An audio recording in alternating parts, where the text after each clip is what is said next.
Is there something?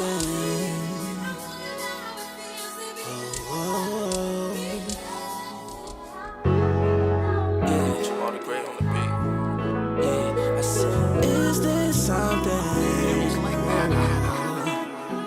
Want the same thing, want the same thing. You that who you say you with. Don't know why you playing, why you complaining. She say not gon' stay for my entertainment. I want the same thing. Is there something more between you and I? Giving you the business, not that suit and tie. Hard cool, no like you that high. Yeah, I want the same thing. She from uptown, but she stay in Glenada. She know all my partners. I'd like to welcome you to the World's Motherfuckers Greatest Podcast. I'd like to welcome you to the motherfucking World's Greatest Podcast in the world. If you ever thought I wasn't gonna match you. Ooh. Hey, son, we ain't about to do all that, son. Out here looking like Jodeci. Ooh, I like that. All right. We're back again, as you guys can see, in the hazy basement. Today's episode is not Casamigos, but one tequila. Damn, shady. I'm not being shady. Last time we drank a lot of Casamigos in this joint. Casamigos I think that was a personal thing. Ooh, that's for me. personal. Okay. Because I know Casamigos is I like this. better. The streets just, I'm about to say, I like we like variety around here. So we like different stuff. But with that said, Once you say your company and they still start re-rocking the recipe, we gotta talk about it. so as you can see, we have a good friend, also a legendary woman who is going to tell you guys a lot of things. We're about to get y'all money right today. This is what we're doing. We get money right today. The lovely Adrienne Davis. Make some noise, y'all. Aw, I appreciate it. CPA, MBA.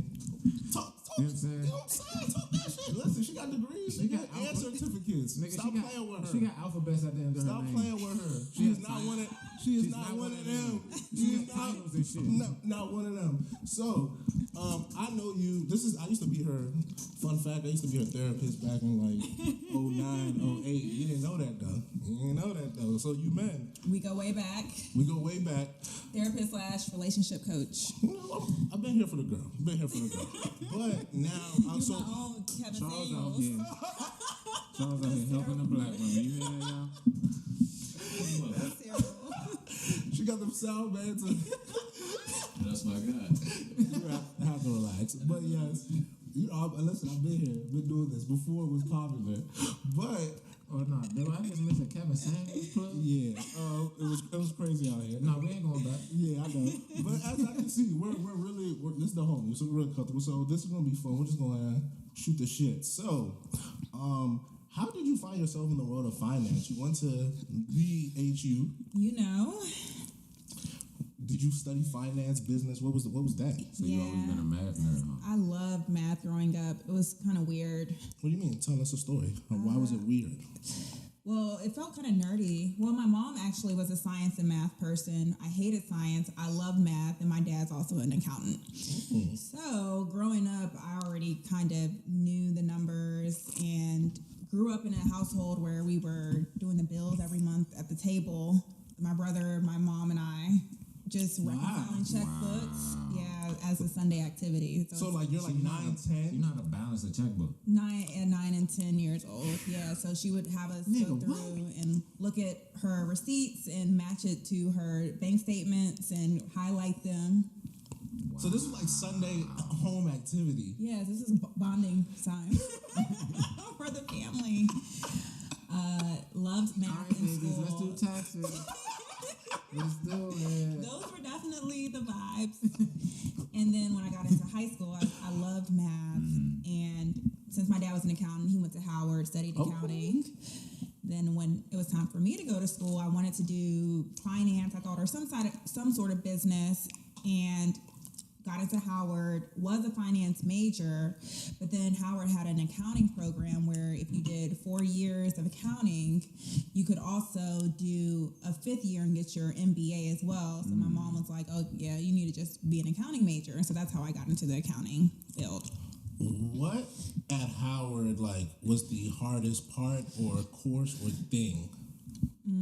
Because I think like we don't talk much about how people actually get into it. Like people just accounts as like, what do you remember being like the hard part about that whole college experience?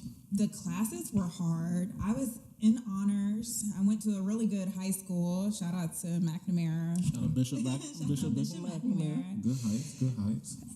When I got to Howard, I think the hardest part was balancing the social life with the coursework. And a lot of times people I knew were going out every night, and I'm like, oh my gosh, I have 8 a.m. classes, I have all this homework. I had instilled a discipline that I didn't even know I had, where I had to get my work done. So the hardest part was probably trying to balance that out, but my high school did prepare me for it. So I didn't feel like I was behind, but it was just a matter of having the discipline to not go out and actually go to class. You're a better young person than most. So how does a young person have such discipline? Is that because of the Sunday activities? Yeah, I just remember growing up, and it was like Sundays were homework days. So I never, if somebody was like, oh, it's a move on Sunday, I didn't do Sunday Fun Day until I got out of college, because I always thought Sunday is homework day and you don't go out on Sundays because Monday is when you have to go to school. I was doing college all wrong. So your week started on Sunday. My week started on Sunday. Always wanted to make sure I had my homework done. So kind of nerdy. I admit I was a nerd in college. Something wrong with that. Yeah, so it's not weird. It's just something I accept now. Why didn't you accept it before? Because I thought it was lame. Oh, Yeah. Just kind of thinking about like, dang, everybody is popping and lit and going to parties all the time. I'm not really known, but then it's just like I was just about my book. So then it kind of ended up working out. But look at that, people. She done glowed up on your dumb ass. Got all types of letters behind her name. He said all 2 times. Yeah. Was there a turning point where you realized like, oh, this is who I am, like in college? Yeah, and you were around for that freshman year where I had I had a falling out with people because they were like, why aren't you coming out with us all the time? You're fake, you're flaky. And I was like, y'all, I got meetings, I got homework. I got shit to do. Not that nobody else had shit to do. I was like, I'm really serious about this shit I have to do. And so there ended up being a huge falling out about that. And you remember that I lost friends my freshman year of college because I was always going to, not always going to class, but always had something going on. They're like, we suffered from that. Oh, wait. Well, tell me about your experience. Oh, no. I'm just saying, like, you're older than us, so let's put this in context. Oh, you make it sound like I'm like 40. They know how old we are. Yeah. But you are a happy belated birthday. Oh, She is thank you. dirty 30. Talk to her. Talk to her, 30. But so when you were freshman year, we were still in high school, so it was like, shout out to my homegirl who's in college. So I'm going. So I remember being on Georgia Ave a few times, like, and you were like, "Yo, I'm about to leave. My night's over." Like, damn, Dre, in the Suzuki. Yeah, I'm like, like, damn, like you. She's like, yeah, I'm going home. I'm like, all right, damn. See you later. The Jones left. The joints left, so we out here fending for ourselves. I probably shouldn't have been out there, but that was neither here nor there. We did a good job. We did a good job, champ. We did all right. Because you know me, my parents were so strict, so I wasn't going out for real in high school. So it's not like I felt like I was missing out. My mom always told me there's always going to be another party. For sure. So kind of going into college. So you've never suffered from FOMO, which has probably helped you with the discipline. Probably so. It's like, oh, okay, there's this white party this year. There's going to be another white party next year. Probably going to be another white party next week, but sure. Whatever. Yeah. Oh, I'm missing this. Yeah, so it's just like, I'm not going to miss a move. It's going to be another move with the same people, so I never really felt like I was left out. You talked about how McNamara prepared you for Howard. How did Howard prepare you for that first step into the real world, that first job? Howard was the GOAT. So let me kind of break it down to y'all how they operate their school of business. Because it is some elite shit. Let's hear it. Hey, listen, HU. Y'all don't be getting good promo, but it's good. This good pub right here, buddy. No, I've been told that's one of the better schools at Howard. She better break it down for us. Let me be transparent too, where I didn't realize that Howard was such a good school. When I got accepted to it, I wanted to go to Hampton. I didn't want to go to Howard at all. You want to go to the other HU? I thought Hampton was better, which is yeah. Listen, I have no dog in this fight, so HU. Remember, I did not do any of this. No, I'm just citing That's shit. him. I'm just citing That's shit. him. Yeah. I ain't go to college. So if you older than me, you an idiot. transparency. Y'all are silly. Okay, so I didn't even want to go to Howard. I wanted to go to Hampton or Maryland. Howard wasn't even on the radar. Wow. Once it's wild. I was just like, oh, HBCUs. My parents both went to HBCUs. They weren't pressed for me to go to one. I feel that. But okay, so this sounds silly now, but I had a full scholarship to Howard, and I still didn't want to go. I wanted to go to Maryland and take out loans. Then my parents got me together. Smith School's a good school, though. Yeah. Smith is.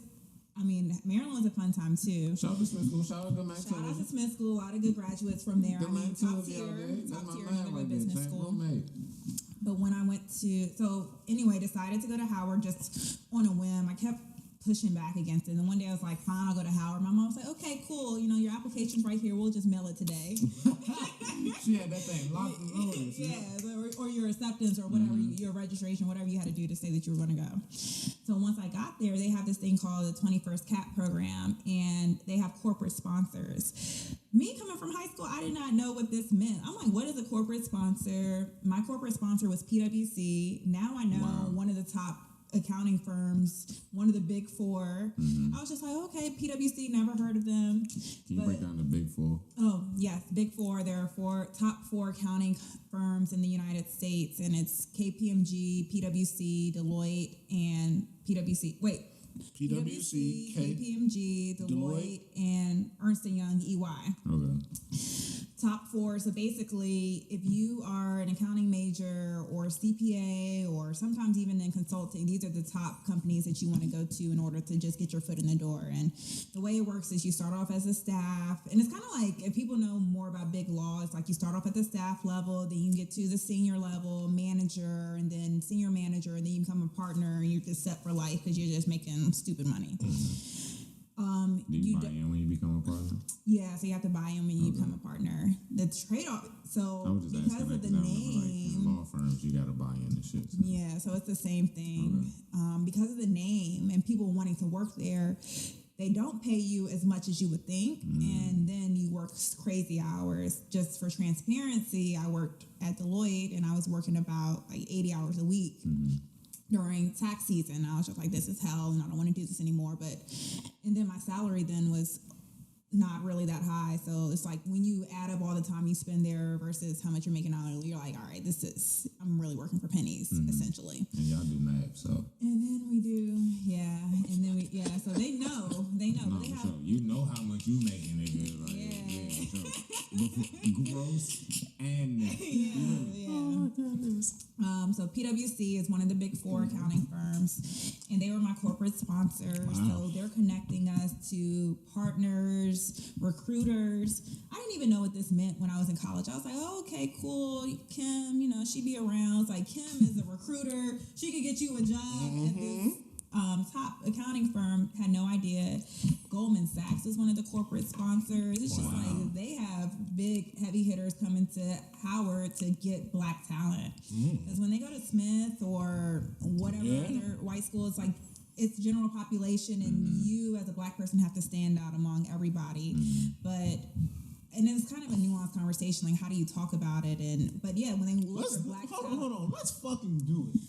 Okay, let's be Since we're talking about it, since we're here, this happens, I think, because you bring up a very good point. I did not go to an HBCU. I went to Temple University, and I think that's a very interesting point you brought up. Not in the same industry, HBCU versus PWI, communications or media, but I think that idea of standing out in the general population versus being a niche place where somebody's coming for something very specific is important. And I think sometimes black people don't want to hear that because they maybe feel like, I don't know, inferior or what that means. But I think it's a very true conversation. Sometimes you go into white spaces, now you're not just competing, your blackness competing with the general whiteness and what all that brings. And I don't want to say that you're just competing with somebody off of better grades, but you're going to University of Maryland, Smith School of Business, your white classmate, their dad is the CEO of something, so it's nepotism on top of it,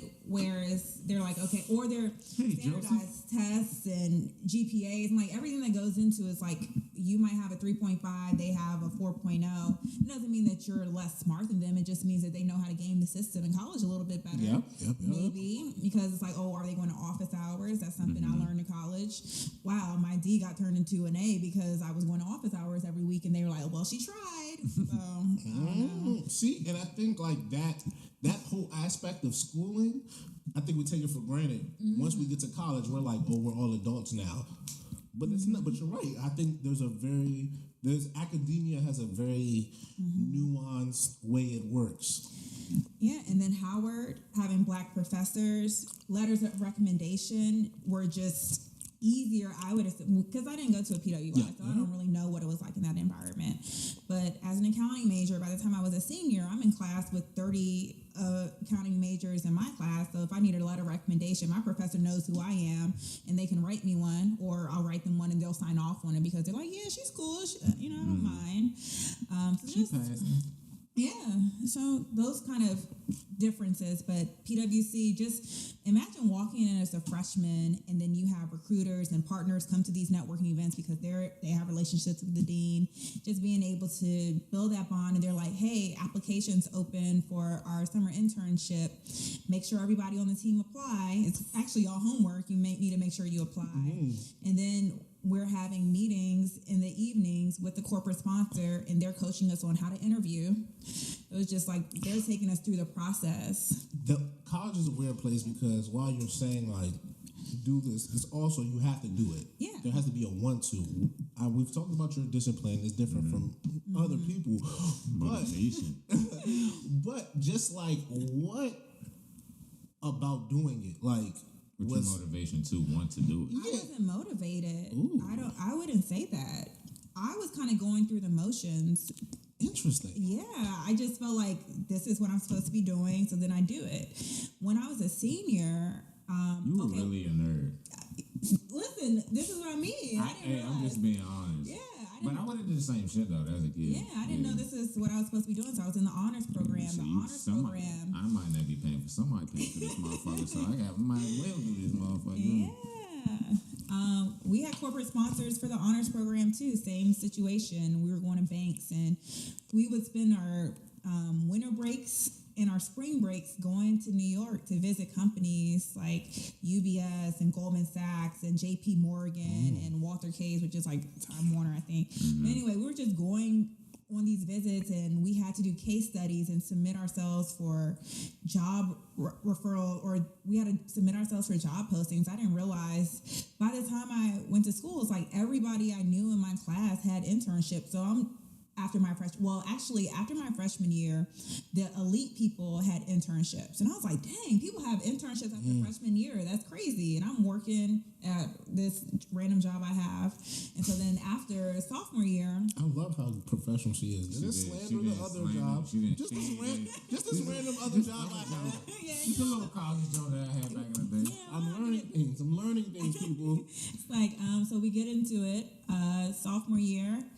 All right, I got an internship with PwC from the relationship I had the year before. So then I worked at PwC for the summer. Still a little rough around the edges. I didn't know how the corporate scene worked. Did not get an offer to come back the next summer. I was devastated. Like, I'm talking, cried in my room for a week. Like, oh my gosh, they rejected me. They didn't want me. I'm not smart enough. They said they didn't think I was a good fit for the firm. I was devastated. So then I got back to school. I was like, y'all don't reject me. You don't know what you're doing. So then I just went hard. Like, Deloitte's coming to my school. So I started going to networking events and meeting recruiters with Deloitte and talking to people and emailing them and going to their stuff. And so I got an internship with Deloitte. And then I took all the stuff I learned from the summer before, like what did I do that may have been a problem, but I also had parents who worked in corporate America who could, like my dad, he's like, this is what you don't do at work. And so I'm like, all right, taking this with me. You couldn't tell me I wasn't going to take that internship and not turn it into another internship or a job, right? And so since I was going to grad school after my senior year, I just kind of knew I wanted another internship because that's the way the accounting space worked. It's like after your senior year, you get an internship and then you go back to grad school, then get a full-time job. And so once I went back, I got a offer for another internship, and then I asked for them to send me to Atlanta, and they were like, sure, let's go ahead and do that. And then I went back to grad school and then went full-time to Atlanta. So with Deloitte. I love you're actually great at communications as well. And she finessed the shit out of the system. Can we get a hand clap? Oh, when they said can I go to Atlanta? Yeah, they said, you know what? Come on, they pay for relocation, Charles. That's a little. Yeah. Fresh out the college jump. The girl's bad, bro. She's vicious. Yeah. Real bad. Michael Jackson, bro. And I also didn't realize what I wanted to say is that I had a job offer out of school. It wasn't even it was an expectation at Howard that you had a job offer. So I was walking into my senior year. October, I already knew what I was going to be doing the next summer. I'm like, I'm going to Deloitte in Atlanta, then I'm going to grad school, and then I'm going to go back to Deloitte in Atlanta. Wow. Yeah. So Howard is elite. And yeah, Shout out. send your kids there. Inshallah. Maybe. All right, so you I segue. just let y'all lead because I don't know what's going on. No, that's what I'm saying. That's our job. That's what we're here But you're for. perfect because you good at this too. So you segued it No, when perfectly. Charles said you good at communications, I was just like, she definitely is. She segued us perfectly. Crazy. So let's talk about Atlanta. Oh. So you're a young pup. I remember you were like, what, 22, 23? Yeah. Wow, you have a good memory. Yeah, I do. 7 years ago. I'm saying, bro, like Drew, you randomly at this point, you one of my longest friends. Like, you were outside of that one time, you would have been like top 3. If you didn't do that thing that one time, you would have been top 3, buddy. That time in Atlanta. Exactly. You gotta let it go. Nah. You gotta let it go, bro. I always talk about it. She knows what she did. definitely We're not gonna always bring that talk up about here. We're not gonna bring that up here. But yeah. I'm self-aware. She definitely said that earlier. I'm self-aware. But nonetheless. About my shortcomings. Stop it. Now you make me feel bad. Don't do that. Don't do that. The sound man, wow. Don't do that. So you went to Atlanta. Yes. What was it like when you first got there? Because you said 8 years ago? 8 years ago at this point. Cost of living was totally different. Cost of living. So like I said, I was in the books in the house in college. So I wasn't going out I to want to party. hear. So when I got to Atlanta, This when the glow up stopped.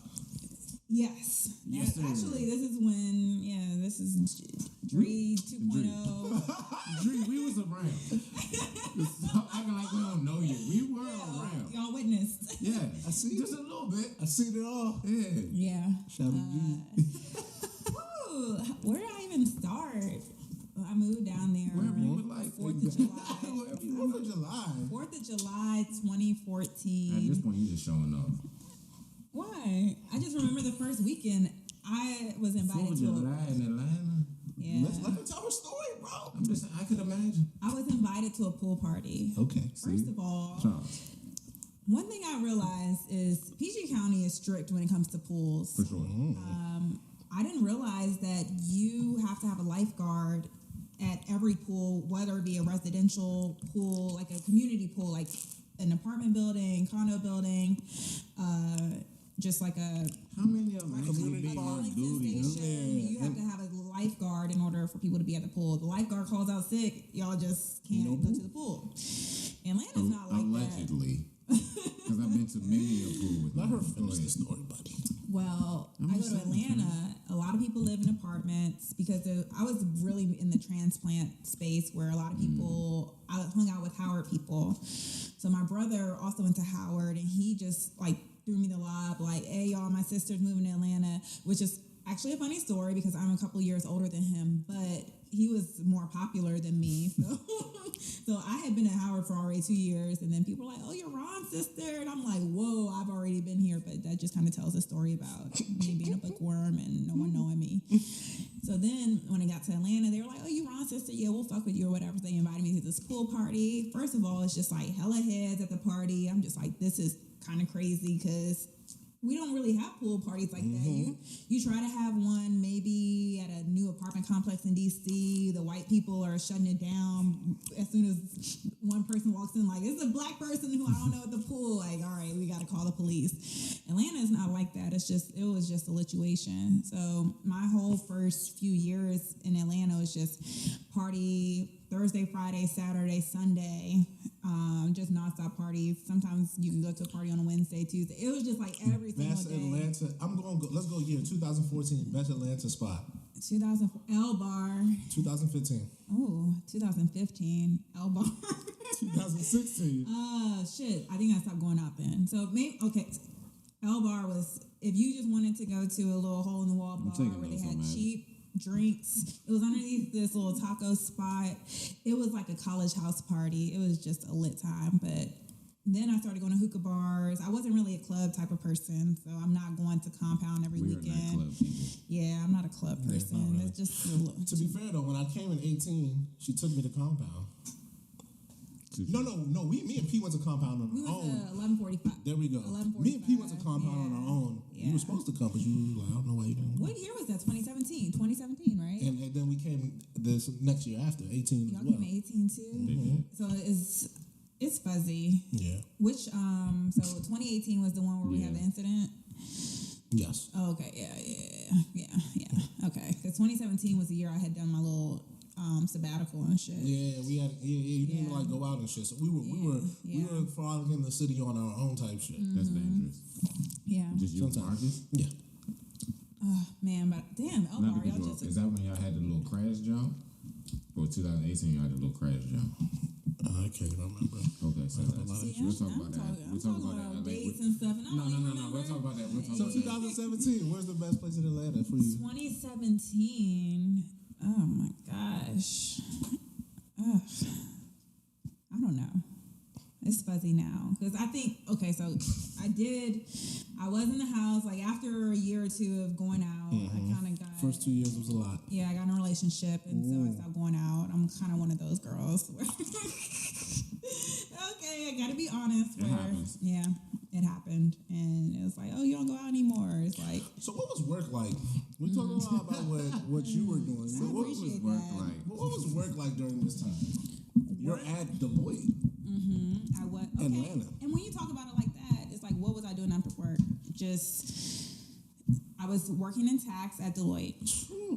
I was doing tax returns for a pretty big company. So it was kind of interesting because when I started out, I was supposed to start in October, but then they were like, hey, can you start in July? And my mom was like, hell yeah, you can. So this is a recurring thing. My mom was the one who was just kind of, I was her puppet. Shout out to my mom. I love how you're like, not okay with it, but like, hey, this is what it was. Yeah. It turned out great, so how can you be mad? Yeah. That's true, but a lot of people don't have that mindset. A lot of people are like, well, she's like, well, I was her puppet, but like, hey, the end goal is, like, Hey. A lot of people don't have that mindset. A lot of people be like, you gotta look at the positives, fuck the negatives. My mom changed my life, kind of, because I was supposed to start in October with the start class of everybody. And they sent an email, they're like, hey, can anyone start in July? And my mom was like, of course you can, move out of my house, please. Like, you don't think you're about to stay here for a whole summer and do nothing and just party, because we were partying that summer. Good ass summer. Great we had a really great time. Margaritas were in full swing. I didn't indulge, but I was there. Yo, I remember you did leave like in mid-July. We were like, damn, Dre just got up out of here. I got shipped off. And randomly, that was like still like the same summer I was coming back to PG. Because after that, I didn't come back to PG like for like a few summers. Yeah, after that, you were at school in Philly. Then I stayed in Philly, and then yeah, that's wild. So that coincides with what I just said about I moved 4th of July. So my mom was like, "Oh, you got to get out of here." Jeez. I got on this I remember. I think we saw you that right before you left. Yeah. Because you do a little function. I had a function at the Cloisters. Shout out Michigan Ave. That was a really great spot. It was. I like that spot. Yeah. When I got got to Atlanta, because I was the only one starting, nobody else wanted to start in July. Everybody was trying to take their CPA exam. So they were like, I need the whole summer to take my CPA. And my mom was like, girl, you need to go. And so when I got down there, I got on this girl was leaving this huge engagement. Like, you think about Fortune 100 companies, whatever. This one is in the top 10, like one of the most top 10 companies in the United States. And the girl was leaving, and they were like, oh, shoot, we need a replacement. And then I had started, so they were like, all right, just throw her on there. So I started there in July of 2014. By the time I left, I was leading the engagement. So it was just like a really great learning experience for me. Shout out to moms. Shout out to moms, because man. if I started in October, I would have been with everybody and they were trying to figure out where to go. And then they have this thing where you're like on the bench and you don't have a client, so you're just kind of doing trainings or sitting for the CPA exam. I was thrown into work as soon as I got there in July and was able to work my way up. And on top of that, I brought in, so I was also cool with some other Black people who started after me. So then they would say like, oh, we need some more people to be on our engagement. I'd be like, oh, pick this girl, like my home girl. And so then she's now leading the engagement to this day, just because I brought her on when I was there after a year or so. So, it's like, So let's talk about that. You mentioned being a Black woman in finance. I love that. It was very. Yeah.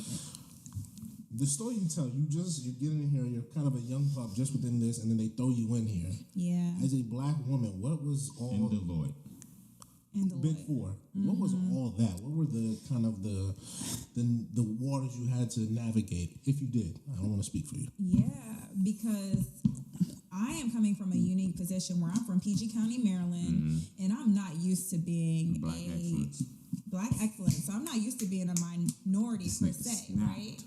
My first time was my internship with PwC, and it's just like, oh, I didn't get the offer because I was acting like myself. So let me assimilate a little bit so that I could fit in. And I had micro aggressions, and people would say, oh, you speak like you're in a beauty pageant. It's like you're just surprised to hear a Black person speak properly. Yeah. And it's like, but I also don't speak like this outside of work, but I know that I have to speak like this if I want to get an offer. That's a whole other conversation. As a Black woman, I applaud people that know how to code switch, but go ahead. But also, I switched offices. I was in the McLean, Virginia office. DC is so diverse, and then I went to Atlanta, where it's just like, I don't want to speak for my specific company, but Atlanta is known as like the hip hop mecca, etc. But when you get down there into Black the corporate Hollywood workspace, it is, these people's. I don't want to speak for everybody, but it's just like, that like the governor was a descendant of this slave owner. Like you pretty much know like slave owners and racism and microaggression. So it was tough. I didn't really have a close relationship with a lot of people at work, but then there were some people who were accepting of me, and I felt like, but those were people like, for example, I had a manager who was Jewish. So it's like, okay, he gets it because he's been through oppression. Yeah, they've been through their own thing. Or another one who was Mormon, so it's like they get it too. So it's just like the one very unique groups within the framework of what's going on. Yeah, that's interesting. I'm glad you brought that up because once again, Mormonism shit is very interesting, but I will leave that for another but people topic. talk about Atlanta, like you said, like Black excellence, and that's what they go to. They go to but it's still Georgia. It just turned blue, like literally, like we were. And that was because of Atlanta, of a Jewish and a Black. So like we were applauding that heavily. So I think that's interesting because you were there 6 years before that. So you're there before kind of. Part of that transplant shift of maybe culture that came out there. Got it to where that got it to where it is now. So politically, anyway. Dealing with people who don't want to have me on, like I was so grateful for the team that I was on because it was so diverse. We had Asian people, like I said, the people were like Jewish, Mormon, Black, so it was very diverse. The company that we were actually sitting at was very diverse. They had a lot of Black people who were in the higher up positions. The directors were white, but it was just a really great work environment. But then I go back to the workspace and away from the client, and people don't want me on their team, and they're not really as encouraging and wanting to lift me up. And once I got to the senior level, I didn't really see anybody who was above me because they weren't promoting people who were Black to the next level. So then it's like, okay, my mentor, she left, this person left, so I can't really see myself moving through the ranks and becoming a partner. It was like a huge, like, whereas in the McLean, Virginia office, there was a Black woman director. They didn't have any Black partners or Black directors, man or woman, for me to look up to and aspire to. So it was just really hard. Yeah. So you ultimately leave. Do you leave? And this is, to this day, I never understood this. Did you switch just jobs, or did you switch like positions? If that makes sense. I'm more so I was just going to say professions. Exactly. Like, so did you like switch she went what from your private to like public? like tax because like do you still do taxes or do you not do like because that's what I remember you doing at like first. projections? I basically did a career change. Exactly. Okay, all right. Okay, Bet. so So Charles, we're here. okay, yeah, because I was. What did you all think? The same thing, but we just didn't know how to I didn't word know it. how to word it. Yeah, I knew you don't do taxes anymore, but I didn't understand how to You still explain counting, though. that. You still counting. You know what I'm saying? Well, what did you all think I did before? I thought you were just a tax accountant. Okay. Oh, but you knew what I did back when I was on. Yeah, I thought you did all this, but I also don't know. No, I the remember because tax tax season, you used to be stressed. Like the Yeah. only time I just I used know to be that- like, all right, I'm yeah. not even bothering her. It's like literally from like October, a little bit from around October to like March. Right, I'm yeah. like, because you were like, I'm like, all right, Dre, I was whatever. high strung. That's what I'm saying. You used to be super like, I'm like, Dre, I'm just asking you a simple question. It's not that Same serious, with but I'm gonna talk to you Same later. with Tunji though when he worked at Deloitte.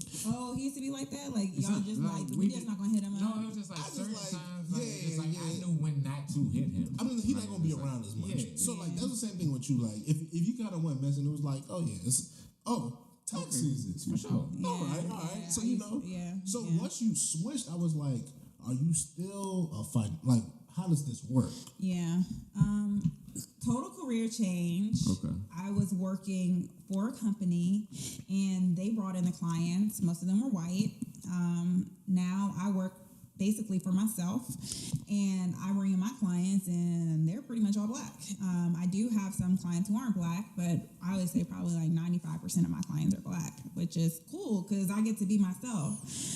You see me right now, I have on hoop earrings and my little bun And she's wearing our shirt as well. and my Hasty Thoughts shirt. You know. I was on client calls today. I had hoop earrings and my hair like this. And it's just like, if you don't want to work with me because I have hoop earrings on, then okay, then you're not the client for me. Because I mean, if I showed up on a client meeting with hoop earrings, would you be like, dang, this is my financial advisor, I'm firing her? So explain that. When you say this is my financial advisor, I think that's a loaded word, especially for because we talk about LLC Twitter sometimes here. Yeah. So when we say financial advisor to you, what does that mean? And there are so many different types, and that's the whole kill. So talk to us. We got time. I think there are probably 3 different types. You have insurance salespeople, and I could function as that as well. So Don't get it twisted. Don't get it Don't get it twisted. 'Cause, fucked up. and what is it? Y'all call me the insurance lady, right? I can sell insurance. Goes on the low. It's like, Smart. Oh my gosh. Well, where it's just transactional, it's like the solution to all your finances is insurance. And then you have your wealth management advisors, and they're dealing with your accounts, and you're giving them money, and they're investing it for you. Most of the time, they're like, if you don't have, they normally work off a percentage of your assets. So they're like, if you don't have at least like $250,000, we're not even talking to you. Then you have your comprehensive financial advisors. And so these are people who are really taking a holistic view, insurance, investments, everything in between. And that's kind of where I label myself. And so I have been doing this for probably about a year, and I'm constantly evolving my business to say, like, what is the need for my clients? And then I find that I really like working in the wheelhouse of, okay, insurance, cool, investments, cool, employer benefits, cool, but let's like tie everything together. And so you were with me really early on. Disclosure: I am a client. So like, I don't want y'all to be like, no, I'm a client. So yeah. my money is involved. Shout out to you because you were with me in the beginning. Listen, this is my homegirl. Listen, my homegirl said she was doing something. She said she need clients. Yeah. So you got some bread? I said, yeah. Trust. So I put, and that's why I wanted to come talk to you because I think when people think of financial advisor, they think of like, some kind of like shiesty, some like real. No, I mean, be transparent with me. Tell me. No, I think people think of like some Ponzi scheme type of shit. You know, they think of like all the bad stories. You know what I'm saying? They think of like Bernie Madoff. Like that's the type of shit people think of when they think of financial advisors. All the rappers and entertainers, like you gotta think about like our culture and community. That's where they get a lot of their financial information from. Like you know what I'm saying, like financial information. Like one thing I think was eye-opening for me in particular when I met with you was that like you had somebody who was like, yo, you can.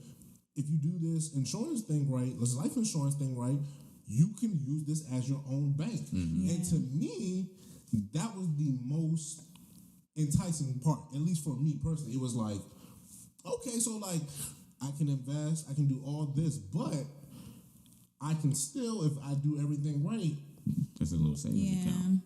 And that was something that I didn't know prior. So that's what I'm saying. Like when I think of financial advisors, that's why I wanted you to break it down because I think it's hard for people who are like. They're like, I gotta, like, because you're a lot of people's financial advisors. Yeah. You're my financial advisor. So when I say, like, she's my financial advisor, it's easy to say it very, like, go talk to Dree, but, like, if people don't really talk to you, how would they know? You know what I'm saying? And I think that's such a good point that you make about the bank, because it's something that is not early on. Like, you have to build it up. It's not instant gratification when it comes to finances. I'm not dealing with gambling. Like, I'm not going to do options trading for someone.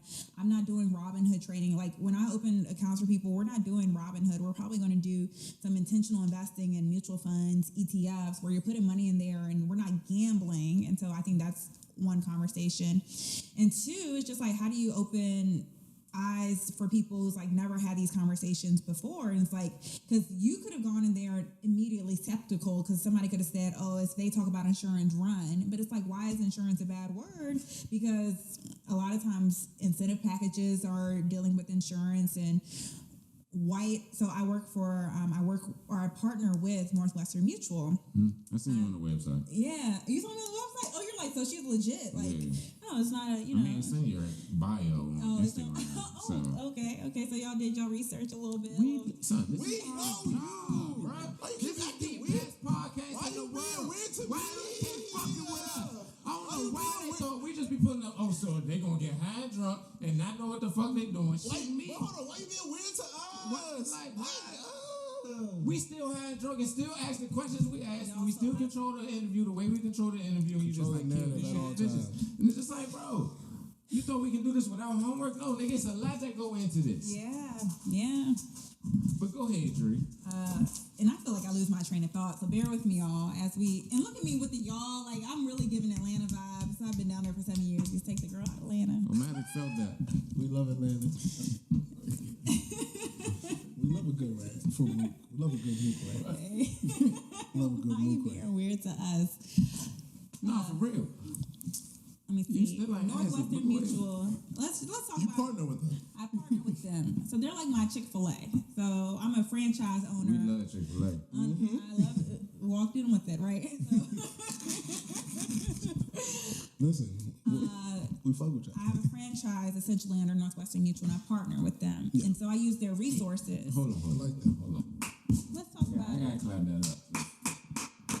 No. She got a franchise with Northwestern Mutual. When the last time you seen a Northwestern Mutual commercial? That's true. true. Two middle-aged white people in that motherfucker. Let's keep it above. Northwestern, let's talk. Let's talk. Mutual. We can make some things happen. We can do some things. Bro. Do some things. Let's get the marketing budget. They do have the commercials popping during football season. They do. That's what I'm saying. We get some black people like over the time. Let's do some things. Hey, fuck that biracial, little light skin. I'm light skinned, but we don't need that. You know what I'm saying? We need the real black people in that motherfucker. Wow. But go ahead, Dree. Okay.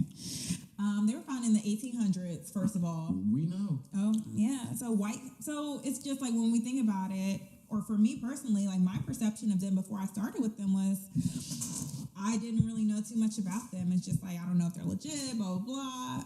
People I went to Howard with worked for them, and I only know them as an insurance company, low key. Okay. And then what are your thoughts on it?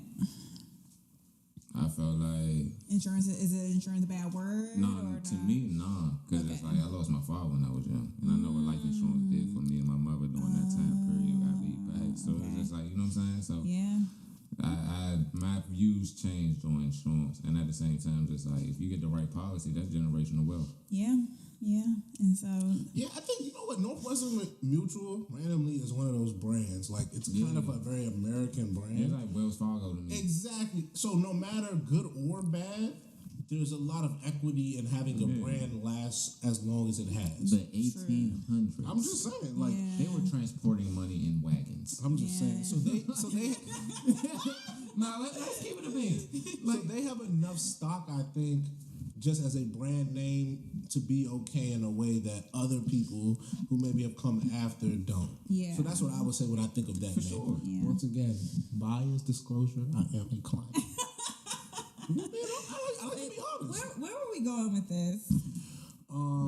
So you're a franchise. Yeah. I'm a franchise. A black woman franchise. Y'all, I don't think we experiencing history. Fun fact: when I started with the Atlanta office, and I was the first black woman to join them in Atlanta. You are experiencing history.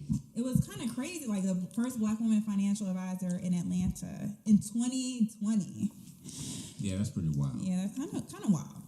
But they were always trying to actively recruit black women to do it. And it's like, what? And I still don't understand why are there more. Well, first of all, my job is hard as fuck. They need an Omarosa. As fuck. It takes a lot of energy out of me.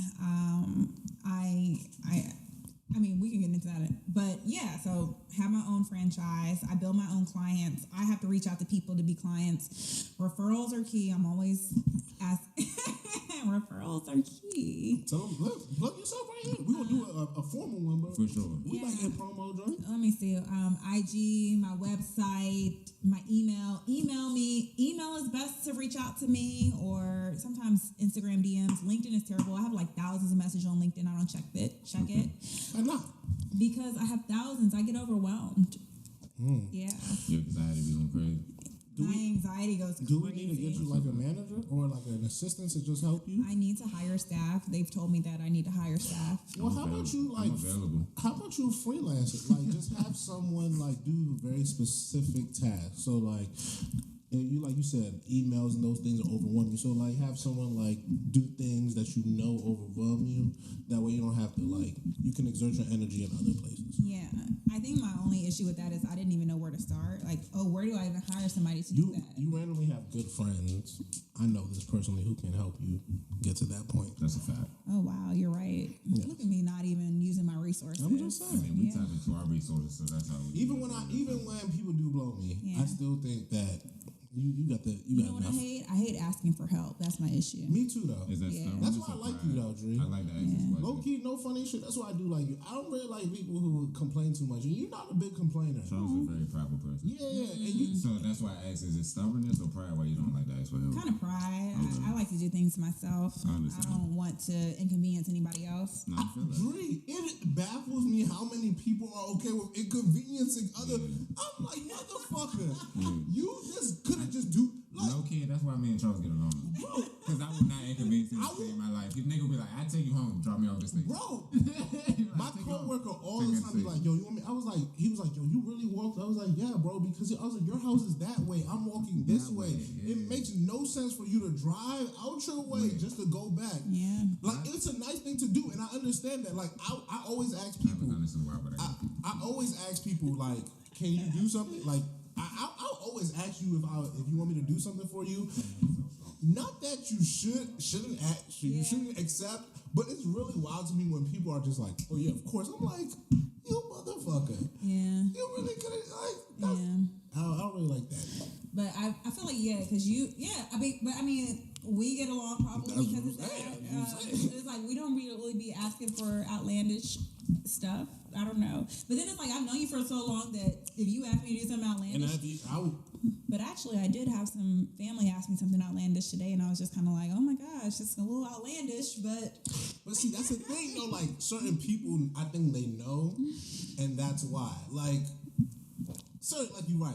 My cousin randomly the other day, I was just like, okay, I got you.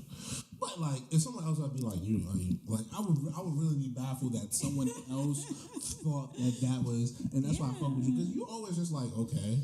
Like, all right, like, it's like I have the whole thing in my head about I hate hate calling somebody's phone. It's like, what you want? Because people talk about that. They're like, oh, if somebody calls my phone, it's like, oh, she wants something. I don't want to be that person. Yes. Listen, take y'all cues from Dree. Listen, I thought I was I'm not gonna say this. I always think I'm a bad person, but maybe I'm not. Maybe I am. But listen, I'm glad Dree is with me on this one. Yeah. Be better people.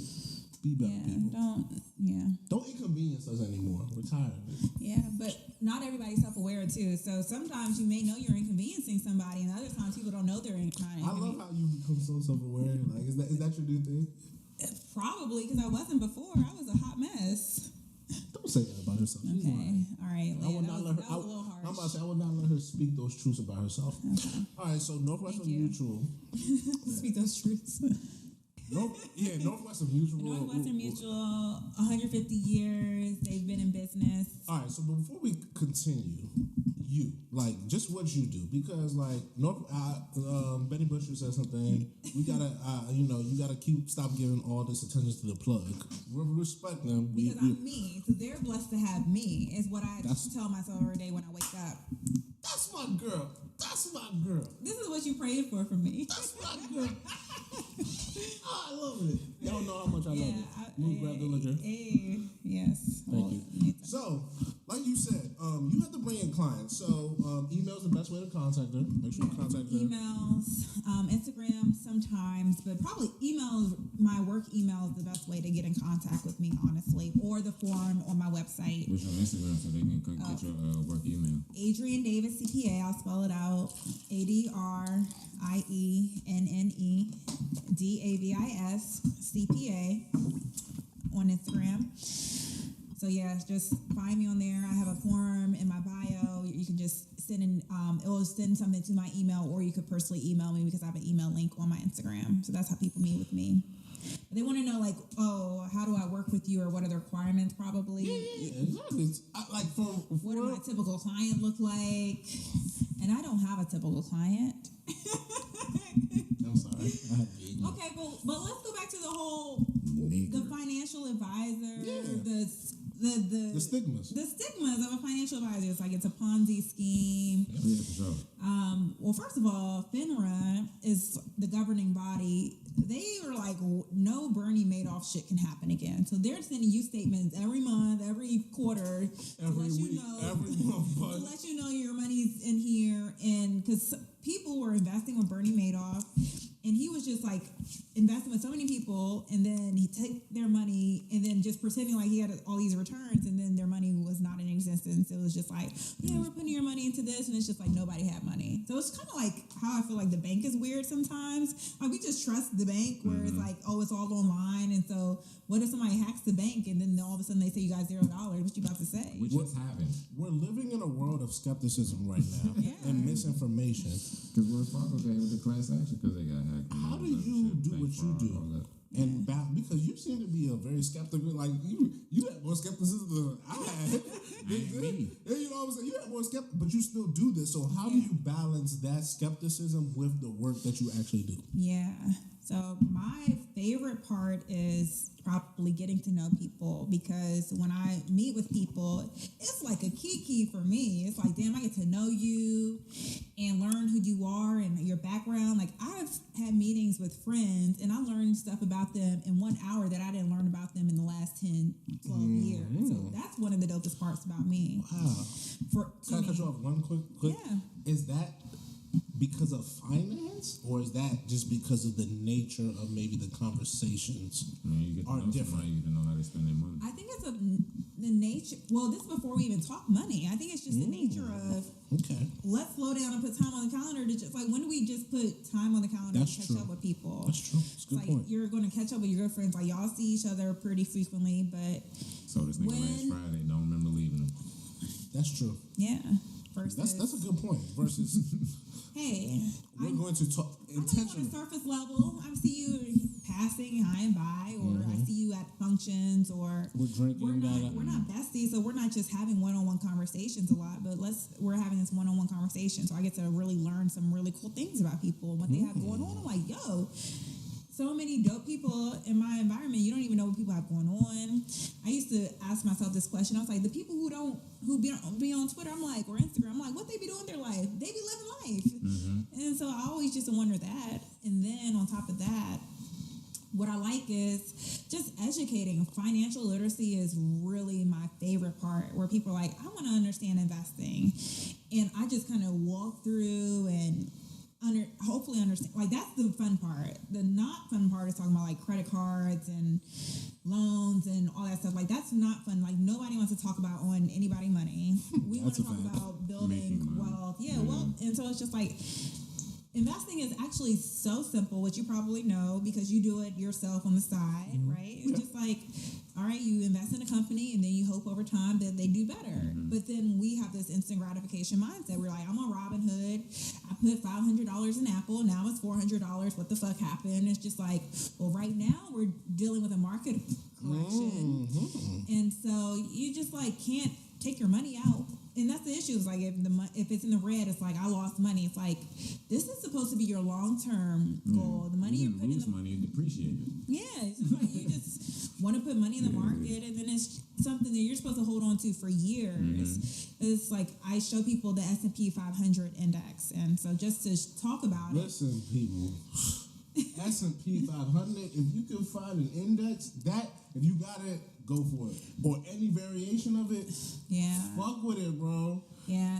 Disclosure, this is not financial advice. No, it's not. It's just information. This is an interview and people who shooting the shit. S&P 500 is an index that follows the 500 largest companies in the United States. So you all probably know this. Fortune 500, as they will be called. Yes, and we're talking about the Fortune 500 and the top.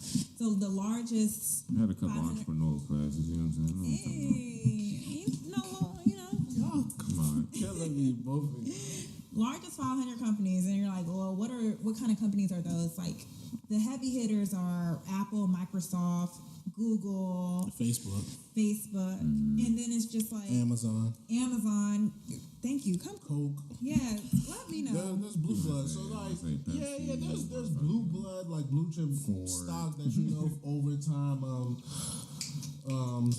Like Smith and like shit that you like maybe don't always hear Smith about. Yeah, bro. Like just shit that are like she said, like Northwestern Mutual, shit that's been around for a very, very long time. And then we have a lot of newer shit, like that's the NASDAQ, right? Like a lot of newer tech bubbling. Like the Dow is following the 30 tech companies at the time. So like your Teslas and all of those are newer companies that are like boom, boom, boom in existence. Facebook, to be perfectly honest, newer company. But like, and that's the thing, like, what if Facebook had an outage and people were like, okay, so the regular investor probably was like shook, like, oh my God, Facebook had an outage. This is terrible. They're down. I'm selling off my stock. The real investors are like, oh, Facebook's on sale today. This shit happened about 5 times already, Jim. Yeah. We get like 20 of them stocks. Yeah, Amazon is like $3,000 or something right now a share. When I first considered buying Amazon, it was $600 a share, and I was like, this is too expensive. Now I'm looking at myself like, girl, you should have bought Amazon when it was $600 because now it's $3,000. And so the way the stocks work is you buy a share, and when it grows in value, that's when you make money unrealized. So just to give an example, so if you buy Amazon at $600, now it's at $3,000. 3,000 minus 600, what's that difference? And then however many shares you have, just multiply that. So if you had 10 shares, the more shares you have, the more money you make. As of this day in October, Amazon is $3,300. $3,300. And then it was like in 27. What was it? That's after hours. What was it in 2017? Can you do like a 5 year or what was it in 2016? Like 5 years ago. I'm pretty sure that's definitely on the jump. Has to be on the grid. Yeah, I'm just not going back. I'm just going to Google. Amazon in 2016. Oh, I don't have service down here. In September of 2016, it was $800. Oh, I see. September 26th, Amazon opened at $801 and closed at $797. $800 versus $3,300. 5 years later. Yep. So 3,300 minus 800 is 2,500. So if you own one share for one share, just one share. So you put $800 up for Amazon, you would have one. All right. So having probably I'd say 5 shares. So you paid $4,000 for Amazon back then, right? In 2016. In 2016. So 3,300 minus 800, so that's 2,500 times 5. You would have made 12,500 over the last 5 years by holding on to it. Doing nothing, just letting it sit and not getting out like, oh, Amazon went to 600, like, ooh. And like we said, that's if you stay there. It's dipped. I'm sure it dipped within between that time. Multiple times. And the hard part is we don't know what Amazon's going to do. Is Amazon going to stay at 3,300? Is it going to go to 5,000? Is it going to go to 5,000, or are they going to go to 200? Are they going to be like a BlackBerry, where it's like, oh, it was hot, but then something else came? Are they going to be like a Kodak, where it was hot? Is it going to be like an Enron, where all of a sudden it's a scandal and it goes out of business? Yeah. So how do you navigate those murky waters? Because this is a very murky industry, but it's people's livelihood. It's people's. Yeah. How does that work for you? No, it's a lot of compliance that goes into it. First of all, like after every meeting, I have to basically talk about what we talk. I have to we're speaking to an app and say what we talked about. Which is, I hate it because I hate my phone. So I just always want my phone to be in another room. Like, look, I didn't even notice I didn't have service because I was just like, You don't touch your phone. I don't like my phone. I hate phone calls. I hate texts. I hate emails. I hate it all. I'm just like, I don't want to deal with it. But I have to speak into this app and say what we talked about. How do I deal with it? I just have to know that by people at least doing some sort of investing, it's going to be better for them than, or even insurance is going to be better than not doing anything at all. Having $30,000 in cash is all good theoretically, but inflation is at 5%. So it's like if Bank of America is paying you less than a percentage and the stock market is doing 40% right now, they're leaving a lot of money on the table. So I just try to stay encouraged by that. Like, in general, the stock market trends up, and over a long time. So it's just like it's not gambling in the day to day. It's like stay encouraged when the stock market is kind of wonky, and it's the whole distrust where people are like, hey, put your money. Like, I wish I could tell people put money in the stock market and just like let it ride. Like, I am comfortable with that because that's what I just do. Like, if I gotta like when I sold my house, I was like, put all this money in the stock market. They were like, do you want to like spread it out? Like maybe do one this month, one next month. But I don't want to touch this money for like 50 years. So just go ahead and put it away. So you know she's not living dangerous. You know when you was in her ear telling her you live in foul, you need life insurance? That's not true. That's not true. Well, that's kind of you to say. You got a man too, so relax. Don't do that. Charles got very serious. Don't do that. I don't let them disrespect. Listen, I've been at this. We don't do that. We respect happy homes. We definitely respect happy homes and women. Period. Cheers.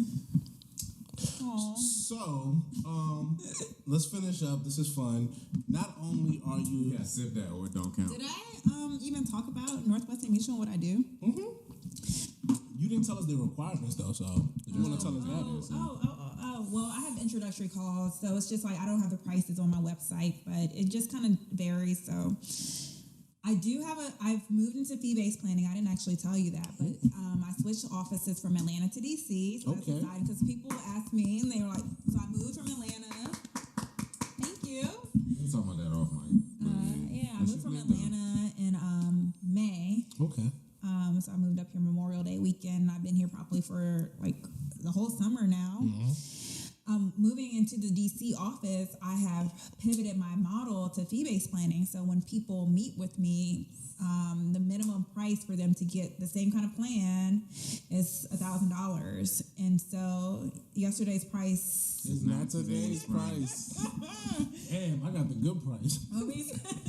So that's the cool part about it because it's like my time is really spent. I can really focus on my clients because like you pay for a service. But I do say that like if people are referred from someone, it's like we could work with the price a little bit, and then hold on. This might be the first time in High Coast podcast history that someone is saying if you fuck with us, they'll fuck with you. You might. So if you want some financial advice, depends on the person. Look how Dree looking at you right now. No, I'm just saying if you email me, if you tell her that you watch this, if you said High Coast podcast, fee may be waived. Exactly. Listen, this is the best. Listen, after this, I'm not giving y'all nothing no no more. You give you Matter of fact, you know what? She said it earlier. Yesterday's price is not today's price. I'm giving y'all access to my people now. I'm giving y'all access to my people. Like I brought her here. Correct. She gonna give y'all life advice. Now she might give y'all it's the last time. Yeah. We got one time only. Market advice. We ain't got time for this. And so people might ask, well, what benefit is that for you? And it's just like, I appreciate the clients that I currently have. And it's just like, if y'all look out for me, then I'll look out for you and your people. So it's just like, all right, I truly love what I do. And so people will think about it like, well, this is literally what I was just thinking yesterday, meeting with people, and always may not be advantageous for my time, et cetera, but I just love, like, if I teach you this, you're going to teach somebody else this, we're all going to be good over time. It's just like, I'm not too good to have a conversation and teach financial literacy to people and have a plan together. It's just like, I truly love what I do, like helping people learn about finances and literacy when it comes to finances, insurance, investments. They're like, I don't know what kind of insurance I need. Like, how do I know if somebody's overselling me insurance or like what's predatory? It's like, come to me and we can talk about all of this. And it's just like, I just feel like I'm truly an authentic, genuine spirit. And it's just kind of weird. Yes. Well, thank you. You are. Thank you. I just feel like I just try to be a good person, and I'm just like, I like making money, right? But it's just like, I just feel like if I'm going into it and just being authentic and just trying to help people, the money will come. Mm-hmm. The money has come, but it's just like, I just am always trying to help people and live a life of, okay, it's not always about like fucking people over so I can make more money. That's not my goal. Like, if people know me as a person, like even talking about my birthday party, it's like I wanted people to be good more than I was good. Like, I was just like, I want people to have a good time. Party too. Yeah. Oh, thanks. Not even trying to bring that up, but I guess I brought it up. But you look at me. I told myself I was going to get through this verse without mentioning the plane. But look at the plane. Word to Drake. I'm about to say he's quoting Drake. How far we've come on this podcast? Nah, I fuck with that bar crazy. I did fuck with that bar crazy. Because when he said that, I was like, you know what? Right. If I had a goddamn plane, I'd be like, look at the plane. I'm definitely mentioning that. I'd be like, look at the plane. For sure. Yeah. Man, fuck it. Go ahead. So we're taking more shots too. So do we have any more cups? Oh no, we don't. So before we do. You was giving us financial advice. You told us about your life story. I've heard you've done other podcasts, but I feel like this is the best one you've done. I'm just saying. I love you. I'm just saying. I love you too. We're not being shady, but this is definitely the best joke you've done. Y'all are like, I'm on Oprah. Which one you want? The black woman. First of all, I love the black woman as a standard for Oprah. Like, the black woman's the standard. Oprah got her things, but she's still her. Black woman is still her on our podcast too. Black woman, color woman, it don't matter. Woman, period. Women of color. I don't know how many color women we actually have. We only have black women.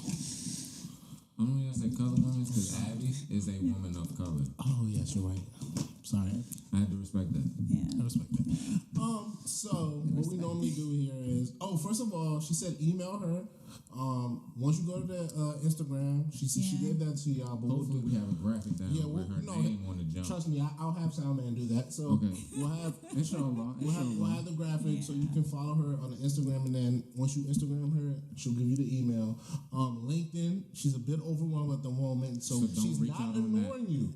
I promise she's not ignoring you. She's getting it. You know how your emails get to like exactly 35, and you just be like, you know what? I'm not going to touch that, and then it automatically just appears at like 1500. My girl got a little bit of anxiety. That's it. I can't deal with it. But she will deal with y'all. I promise y'all. That is my LinkedIn. That's what I'm saying. I know. My personal email, I probably have like 5 unread. So I keep my personal email, my work email got like 10 unread. If you are in Listen, if you've been in the email DMs and you feel like she's not ignoring you, it's the anxiety, it's life. I'm sorry. We're in a pandemic for like 2 years now.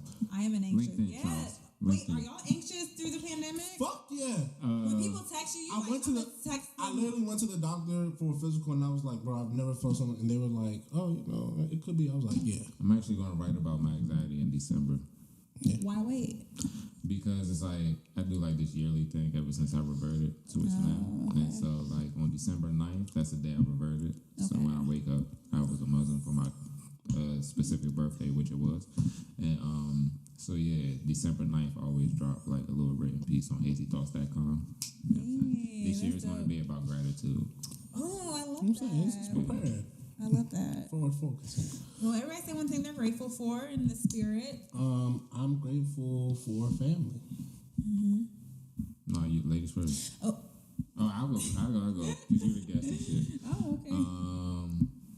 It's Lynn, always. I am grateful to be breathing for my body. Life. I'm grateful for life. Yeah, life. All right, when we do this thing, we finish. We let people look in the camera. This is you, just you. You look straight up, and you tell them something they need to know. I don't know what you want to tell them. Anything you want to tell them.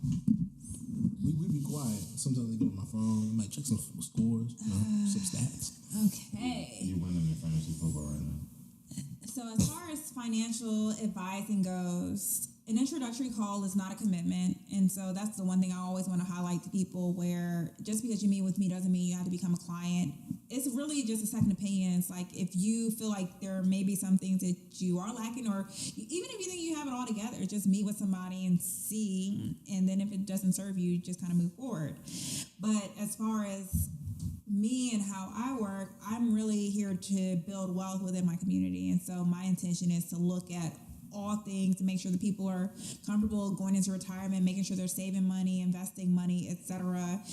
And I'm not judgmental. And so I think that's probably the biggest thing that kind of goes into where people are like, I don't have somebody I can reach out to talk through finances, not going to judge me. And it's like, I'm that person. And it's just like, how do I say that other than y'all vouching for me? But listen, I've been on that call with her multiple times. She's great. Listen, they're not about to like ask you for like no tax. Like they just go talk. They're literally gonna talk to you about life. Yeah. That's literally gonna ask you, what do you like? What do you do? I said the more you get to know a person, the more you spend money. Yeah. You get to know how they spend money. And it's no shiesty shit. It's not like every month the same thing happens. It's nothing crazy. Like I promise y'all, they check in on. Like listen, when you first start, them motherfuckers they fucking hit you more than bill collectors. They like, yo, you okay? Did you do this? That? Like they gonna make sure you alright. Yeah. And then after you alright, you on your own. Like it's your money. You go on the website yourself. Yeah. You do everything yourself. So like, they just there. And then I just seen the email. I got a yearly check in January. Like they're very, very transparent. Nigga literally just checked his email. They're very transparent. It's good people, and she works also with a lot of other black people. So like, true. Other people you're gonna see her talk to you with, low key. That's one thing I will say about sometimes black people. Black people will do some shit, and they'll be like, "Yo, I do this," and then next thing you know, it's endless other white people. They're the only black person. Yeah. That's not her shit. Yeah. The other people you see will be black as well. Yeah. I got a quick question before we get out of here. Nothing is wrong. White people, I gathering love white spot. people. How you get plugged in with them? So the Gathering Spot was founded in Atlanta. Hold on. Before we start, you ain't even tell me about that. I had to fucking go on a trip in Mexico to hear about the Gathering Spot. kidding? I'm I know about it through you though, because I followed you on Instagram. And now you post about it, right? Yeah, Okay. but I didn't know. Are you a member? I am not. He's a member. Do you take your guys up there? I've took him before. For sure. Yeah. What'd you think? Vibey? We were at the bar, so definitely vibe. We need to go The bar back. is lit. Hold on, Hey, Z. who did I take? I took O'Malley around the whole joint. Yeah, he took a man around the whole joint. Oh, yeah, you shut up. It was a little fire, right? Yeah. I was talking about It was founded in Atlanta, and it was really popular in Atlanta. And then they started expanding, and they created the DC location. And I was a member in Atlanta, and then they were like, "Oh, your card, your billing information changed." I was like, "Oh yeah." Well, I don't even live in Atlanta. Cancel it. They were like, "We just built a DC location." I was like, "Oh, bet. Well, switch me over." And so then that's how I got plugged with the DC location. Black-owned co-working space. It's like a WeWork for Black people. Yeah, it's great. Great restaurant with great food. They have a bar. They have events. I sometimes do events there. amazing old fashioned. So low key, last time we were here, I was slandering Focus nightclub. I'm still slandering y'all. It didn't let me in with shorts. Fuck y'all.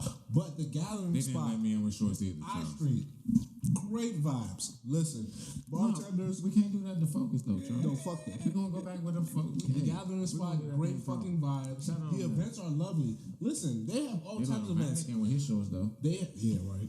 They have spades. They have what they have. They have all time. They have spades. They have meetings with senators. They had warnings. Hold on. They had Gabrielle Union come through. They did. A book reading For sure. Yeah. But they also had Miss Adrienne Davis of Yes. Northwestern Mutual. Who else was with you? They Blake Bozeman. Blake Bozeman. He's a realtor out of Maryland. Yeah. In DC. he played basketball as well, Morgan State. Yeah. We shot. Man, Charles hooped against the nigga. So it's just like, yeah. But yeah, she had her own event there, am I right or wrong? I had an event there.